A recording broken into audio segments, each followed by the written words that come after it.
What's up guys, it's Eddie, man and Hag with Make Digital Art, and today I'm going to show you how to color digital art for beginners.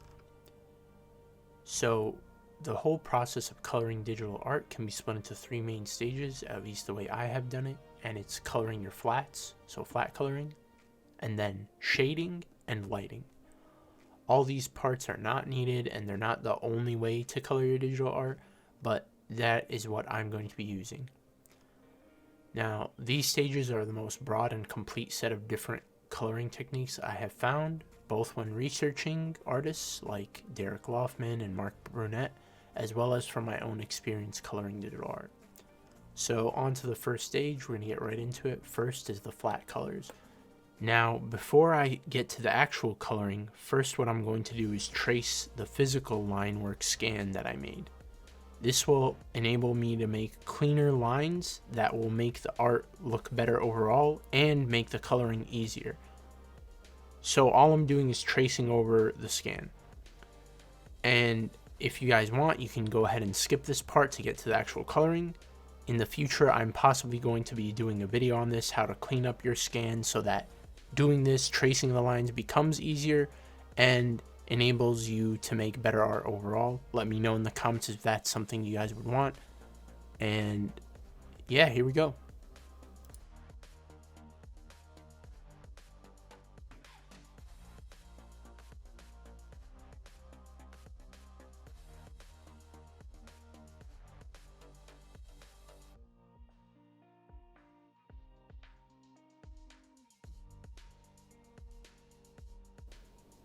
Flat colors are the colors you're going to use most in your drawing. For your first drawing, I recommend limiting yourself to about 3 colors. That way you can focus on learning first and coloring second, but still end up with a fully colored piece. And you can see here, I'm using a reference and the eyedropper tool to get my colors from the reference. But if you'd like, you can eyeball your reference's colors or just pick any colors you want. Since this is digital, you can choose whichever ones you want, see if you like them, and if you don't, change them. Using the eyedropper tool, I created myself this little palette at the bottom. That way I can refer back to that while I'm actually doing the process of coloring. Speaking of the process, there's 2 ways to go about it. You can use automatic fill tools or bucket tools, or you can manually do it just as you would traditionally and paint it in with a brush. I'm actually going to be using a combination of these methods, where I'm going to use the fill tool to fill a majority of the colors in, and then I'm going to go in later manually with the brush tool and fill in anything I've missed. So as you can see here, I'm making quick work of filling a majority of the painting up. This way I can see how the colors look, make sure everything looks nice, and get a lot of the work done without me having to do too much. But as you can see, there's still little white strips and spots that this technique is missing, and that's why you have to manually go in and brush them in later. Using the fill tool gives you a much faster and easier way to see what colors will look best for your art.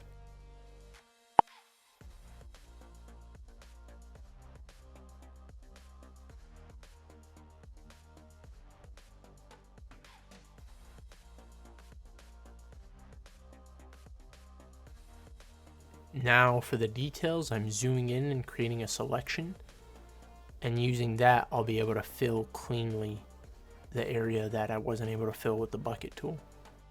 And going from there, I'm going to probably keep doing that, or I'm going to brush in the black lines so that they close, creating something that the fill tool can use to color in as well. That's another technique you can use.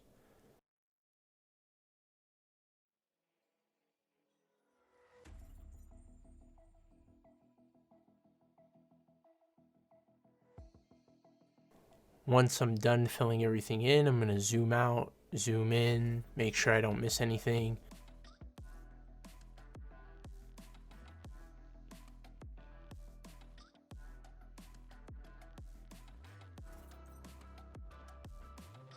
Now that we're done coloring and putting in our flats, we can go in and edit them. So I'm going to go into my flats here on the right in our layers, pick the layer or color I will be able to move on to the next stage, that is shading. Each color on separate layers so you can edit them individually. So I'm going to edit my red layer here. Go into image, adjustments, hue and saturation. Now this is for Photoshop, but most programs will have an equivalent, so just look up yours and use that. And using this, I'm able to change the hue of my color, or the saturation, the lightness, and then I can just hit OK, and that'll apply the edit, and I'm good to go from there. But for my drawing, I'm actually good with the red, so I'm going to undo that. And now we're ready to move on to the next stage, which is shading. Moving on to shading, what we'll do is make a copy of our flats, merge that into one layer, and we're going to bring the levels and lightness all the way up. So first we'll do the levels, and now we'll do the lightness. Now the layer is completely white and we can use it to add our shading in. Now, a lot of people may consider shading separate from coloring, but in the interest of making this a complete guide, I'm going to be covering it because shading provides the detail that makes the art appear more 3D and realistic with the colors. I'm going to be shading using ambient occlusion. Ambient occlusion is shading caused by ambient lighting, not a direct light source. So that's all that means. For the shading, we're going to be using the blending mode multiply on the layer. This is for Photoshop. Basically what multiply does is it multiplies the base color you use by the blend color. So in English, what that means is you're always going to have a darker color on multiply, and that's exactly what we want for shading, because shading is the shade, it's going to be the blacks. So you can use multiply for your shading or find the equivalent in your program. Now all I'm going to do real quick is just change my brush to be more suitable for the shading, make it a lot softer on the sides so it blends easier. Once I've got that dialed down, I'm going to start actually shading in using the ambient occlusion technique. In ambient occlusion, shading is caused by the actual volumes in the art blocking each other, overlapping, or creasing. So as you can see here, I'm painting the shading in on the legs because one of the legs is in front of the other covering it. So that's why that area is very dark. And the further away it is, the lighter it will be. If this video is helping you out so far with the colors and shading, please make sure to give it a like. It really helps the video out, thanks. So basically anywhere where there's creases, like between his armor here, you can see underneath his armpits, underneath his neck, all these areas, since they're a bunch of areas that are really close to each other, any volumes that get close to each other or blocking each other from light reaching them, those are the areas we're going to shade into without any direct light source in mind. So we're going to go throughout the whole character and the art and apply that now. And as you can see, any crevice, basically, that's an easy way for you to know, like, you should shade there. Any crevice, anything that's on top of each other, things that overlap, things that are in front of each other, all that.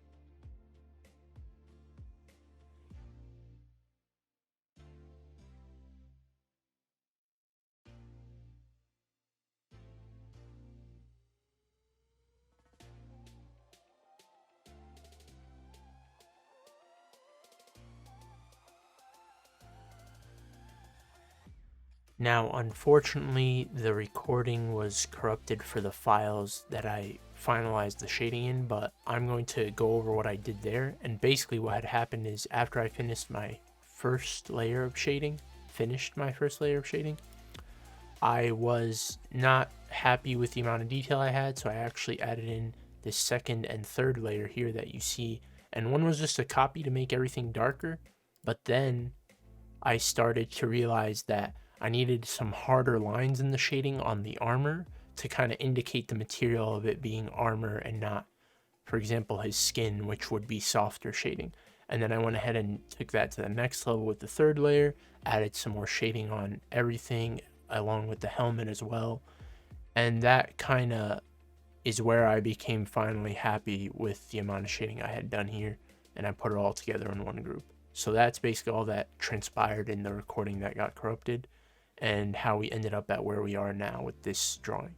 Now that we completed our shading, this is where I realized I'd actually have to create some cleaner line work, and that's what I showed you guys in the beginning of the video of me sketching over the scan lines and creating some digital line work instead. That way I could clean up my lines, make them a lot better, and make the art in general look more appealing once it's fully colored. So turning off the scan lines and turning on the new line art, you can see this looks a lot cleaner now, and we can finally review our shading to move on to the final stage. To review our shading, all that means in my process is that I'm going to turn my flats back on underneath the shading, so that way I can see how the shading was applied, how it looks, and if I'm happy with it or not, if I need to make it darker or lighter. And once I'm happy with it, which I am, I can finally move forward to the final stage of lighting.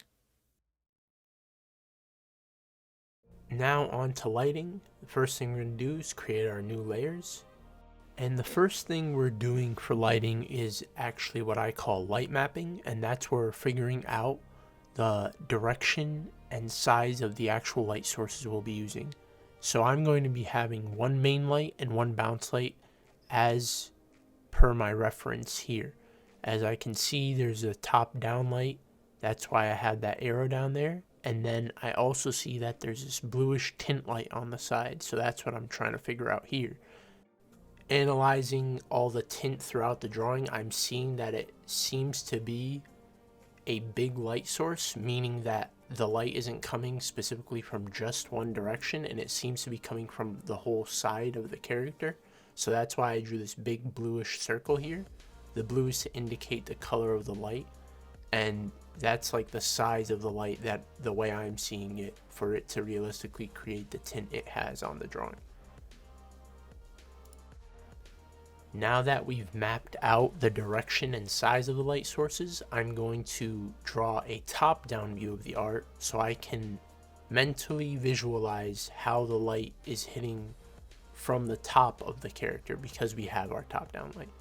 So that's all I'm doing here, just doing a rough sketch of the character and the art, just so I can see what the light sees. And this is a technique I learned from Marc Brunet, and it's the easiest way for you to understand what your lighting should look like for any part of your art. It's to draw from the perspective of that light source, because whatever you see, that's what's going to be lit up, and that's how we're going to implement our lighting.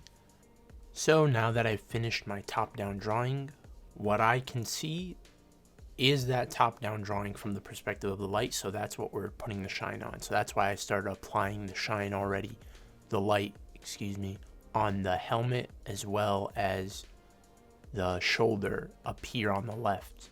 And then I'm going to go from there and cover the rest of everything that shows in light as well. And basically how far down it is how I'll determine how light it should be. So the things that are further up are going to be lighter, like the helmet and the shoulder, and the things that are further down, like his leg, maybe will be a little bit less lit.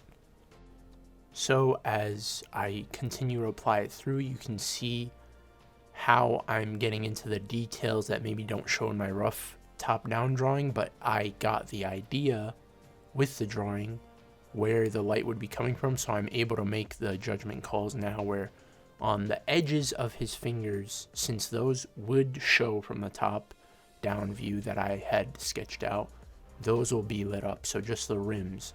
So this is kind of something you'll have to practice and learn over time, but anything that will show, that peeks out from underneath something else, will show in a top-down view, and therefore will have light on it that comes from that top direction.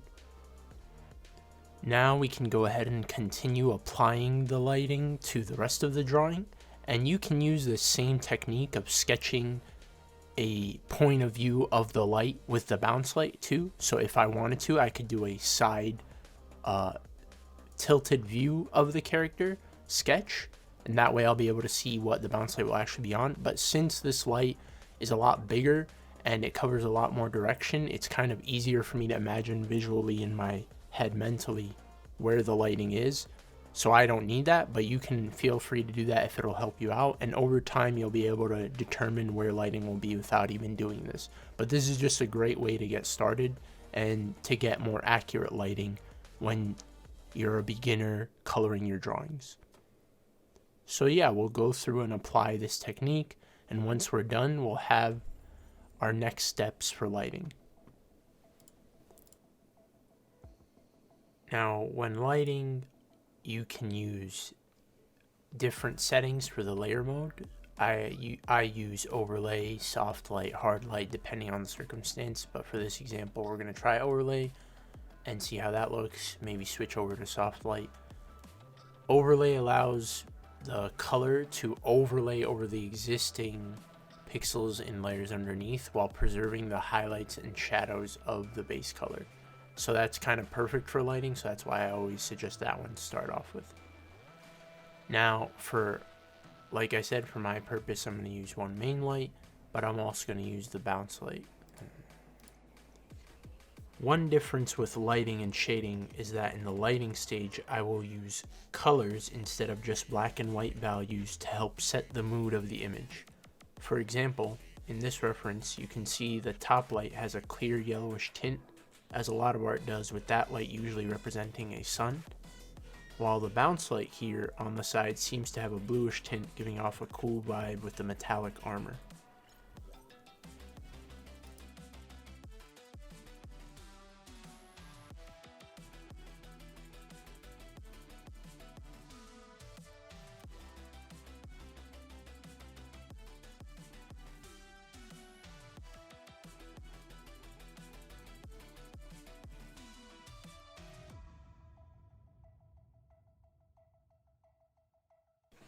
Reviewing the lighting at this stage, I realized that I wanted to change it a bit to add some hard light on some areas where the armor was, because of the glossiness metallic property of the armor would shine differently, for example, than the skin would, or the exposed parts between armor plates.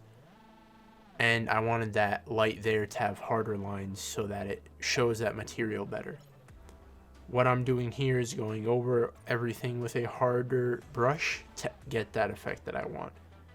And now this is why I would suggest for your first drawings or as a beginner to use a reference so that you have something to guide you until you learn where to use what type of light.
With the hard lights, now we move on to the highlights, and that's the layer I'm adding here.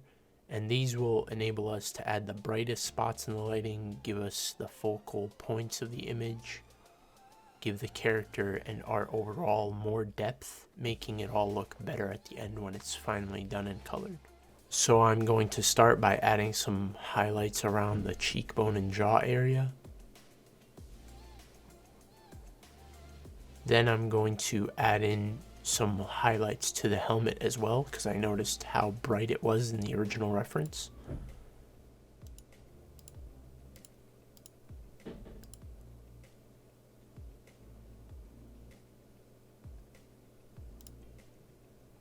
And I'll add some more in on the helmet overall.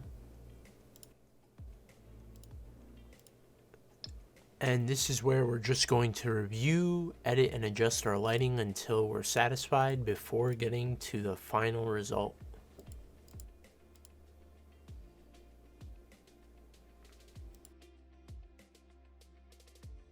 So there you have it. This is our final result here. We've got all our layers, we've got our lines, our lighting, shading, flats, our reference. So just so we can kind of go through. Once you've got it all done, now you can kind of make more decisions about how you want the final result to look. If you want more of a painterly look, you can get rid of your line art and you get that painterly feel. Mine is overly done because the painting wasn't so clean. But if you do this more cleanly, you'll have a complete artwork that can look better or more to your taste. If you take out your line work, for me, I like my lines, so I'm gonna keep those in. You can take off your lighting if you wanted something that was more or even just reduce the opacity for it if it's something that's too much for you. For example, I have my blending mode on pass through. You can change that to whatever setting you want that fits what you're looking for. If you're looking for something with more color, you can use color dodge. You can use soft light, hard light, whatever you'd like. And same thing for your shading as well. You can go through, either turn that off or on if you want something that's brighter. Or it got too dark, you can turn down your opacity, something lighter.